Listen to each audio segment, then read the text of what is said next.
Hi. Iran America యుద్ధం మరింత ఉద్రిక్త స్థాయికి చేరుకుంటుందా? కేవలం వైమానిక దాడులకే పరిమితం కాకుండా అమెరికా తన భూతల దాడులను దించేందుకు సిద్ధమవుతోందా? అమెరికాను నిలువరించేందుకు ఇరాన్ హౌతీ రెబెల్స్ వేస్తున్న ఎత్తుగడలు ప్రపంచాన్ని ఎలా వణికించబోతున్నాయి? హార్మూజ్ జలసంధి చుట్టూ జరుగుతున్న ఈ ఆధిపత్య పోరుతో గ్లోబల్ ఎకానమీకి ఎలాంటి ముప్పు పొంచి ఉంది?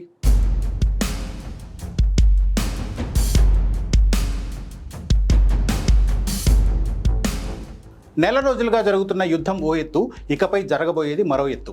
ఇరాన్ను దారికి తెచ్చుకునేందుకు అమెరికా, ఇజ్రాయెల్ సంయుక్తంగా భూతల దాడులకు దిగొచ్చు అనడానికి 3 బలమైన సంకేతాలు కనిపిస్తున్నాయి.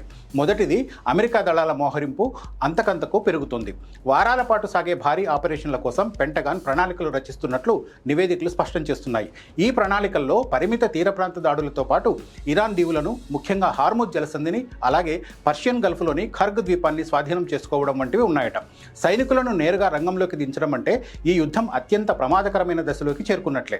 దీనివల్ల అన్ని వైపులా ప్రాణ నష్టం పెరగడంతో పాటు ప్రపంచ ఇంధన సంక్షోభం మరింత తీవ్రమవుతుంది. ఇక రెండో సంకేతాన్ని గమనిస్తే ఇరాన్ కూడా దీర్ఘకాలిక యుద్ధానికి సిద్ధమవుతున్నట్లు స్పష్టమవుతుంది. Islamic revolutionary guard corps IRGC యుద్ధంలో చేరే వాలంటీర్ల కనీస వయస్సును 12 ఏళ్లకు తగ్గించింది. ఇది చాలా భయానకమైన, తీవ్రమైన నిర్ణయంగా చూడాలి. ఇరాన్ దీర్ఘకాలిక ఘర్షణను ఆశిస్తోందని, భవిష్యత్తులో ఏర్పడే మానవ వనరుల కొరతను ముందే ఊహించి ఈ నిర్ణయం తీసుకుందని అర్థమవుతోంది. భారీ స్థాయిలో సైనికులు ప్రాణాలు కోల్పోతారని ముందుగా భావిస్తే తప్ప ఏ దేశం కూడా మిలిటరీ రిక్రూట్మెంట్ వయస్సును ఇంతకు తగ్గించదు. దీన్ని బట్టి ఇరాన్ కేవలం ప్రతీకార దాడులకే పరిమితం కాకుండా ఒక సుదీర్ఘ పోరాటానికి సిద్ధమైందని స్పష్టమవుతోంది. ఇక మూడోది, యెమెన్లోని హౌతీ రెబెల్స్ టెహ్రాన్ తరపున యుద్ధంలోకి ప్రవేశించారు. దీనివల్ల ఎర్ర సముద్రంలో షిప్పింగ్ నౌకలపై దాడులు మళ్లీ మొదలయ్యే ప్రమాదం ఉందన్న ఆందోళనలు వ్యక్తమవుతున్నాయి. ఒకవేళ ఇరాన్ హార్మూజ్ జలసంధిలో ట్రాఫిక్కు అంతరాయం కలిగిస్తే అటు ఎర్ర సముద్రంలో దాడులు తోడై ప్రపంచ ఇంధన మార్కెట్లపై పడే పరిణామాలను ఊహించలేం. చమురు ప్రవాహంలో అతిపెద్ద వాటా ఈ జలమార్గాల గుండానే సాగుతుంది. నిపుణుల హెచ్చరికల ప్రకారం ముడి చమురు ధర బ్యారెల్కు $150 మించిపోవచ్చు. అదే జరిగితే ప్రపంచవ్యాప్తంగా ద్రవ్యోల్బణం పెరిగిపోయి సప్లై చైన్ తీవ్రంగా దెబ్బతింటుంది. ఏ చిన్న గ్రౌండ్ ఆపరేషన్ అయినా విస్తృతమైన ఆర్థిక విధ్వంసానికి దారితీస్తుందని హౌతీలు వాషింగ్టన్కు సంకేతాలు పంపుతున్నారు.